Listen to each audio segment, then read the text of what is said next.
privilège des immigrés algériens en France, un député de droite appelle à réviser l'accord de 1968. Alors que la visite du président Tebboune en France est imminente, le sujet de la loi sur l'immigration est de plus en plus abordé par les acteurs du secteur politique français. Plusieurs partisans de droite et d'extrême droite ont pris la parole récemment, pour demander un durcissement des lois et une politique migratoire plus structurée. Après Xavier Driancourt, c'est au tour du républicain Éric Ciotti d'exprimer son envie de réduire la masse migratoire en France. Le politicien Éric Ciotti ne veut plus accueillir autant d'étrangers en France. La scène politique française est en pleine ébullition quelques semaines à peine avant l'arrivée du président Tebboune à l'Élysée. C'est sans surprise que le sujet de l'immigration est au cœur de la polémique naissante, avec des propositions de réforme proposées à tout va par les partisans d'extrême droite. Il y a quelques jours de ça, le président du Parti républicain, Éric Ciotti, avait pris part au mouvement en exprimant publiquement son opinion sur l'immigration. Selon lui, la France devrait réduire radicalement le flux d'étrangers entrants. Un système de quotas devrait être imposé pour l'accord des titres de séjour afin de réguler le nombre d'immigrants réguliers accueillis chaque année. Pour ce qui est de l'immigration clandestine, Ciotti est sans appel, il faut renvoyer chez eux ceux qui n'empruntent pas la procédure légale pour venir.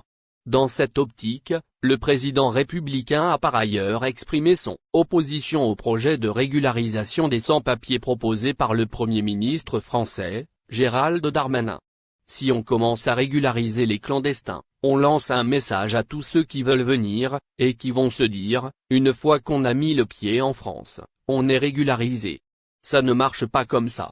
La délinquance et l'insécurité directement liées à l'immigration en France. Selon Ciotti, il y a des problèmes de communautarisme et de délinquance qui sont liés à cette immigration de masse. 24% des détenus dans les prisons aujourd'hui sont des étrangers.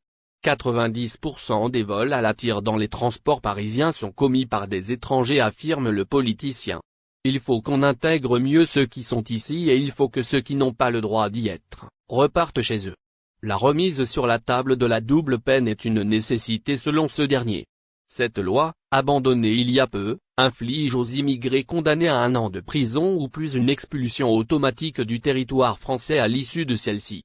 Les accords de 1968 signés avec l'Algérie contestés par Ciotti. Ciotti a, en revanche, exprimé son soutien à la proposition de révision des accords de 1968 formulée par Xavier Driancourt. L'ex-ambassadeur de France à Alger a appelé très explicitement les autorités de son pays à réévaluer les avantages dont bénéficient les immigrés algériens en France en vertu de cet accord.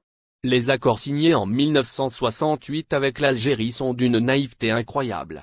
L'Algérie nous insulte et nous attaque en permanence et nous on leur dit, venez. Ce n'est pas réaliste. Il est notamment question de supprimer les facilitations accordées pour l'obtention des certificats de résidence administrative pour tout visa de plus de 3 mois. La possibilité d'obtenir un titre de séjour au bout d'1 an et la facilitation du regroupement familial sont aussi visées par la révision. Ce dernier point tient une place toute particulière dans le discours d'Éric Ciotti, qui estime que la France devrait limiter les regroupements familiaux. Une politique plus dure doit être mise en œuvre pour limiter la venue de nouveaux étrangers dans le pays, ainsi qu'un mécanisme de tri, pour évaluer ceux qui bénéficieront réellement à la République et ceux venus. Merci de bien vouloir activer la cloche et de cliquer sur j'aime.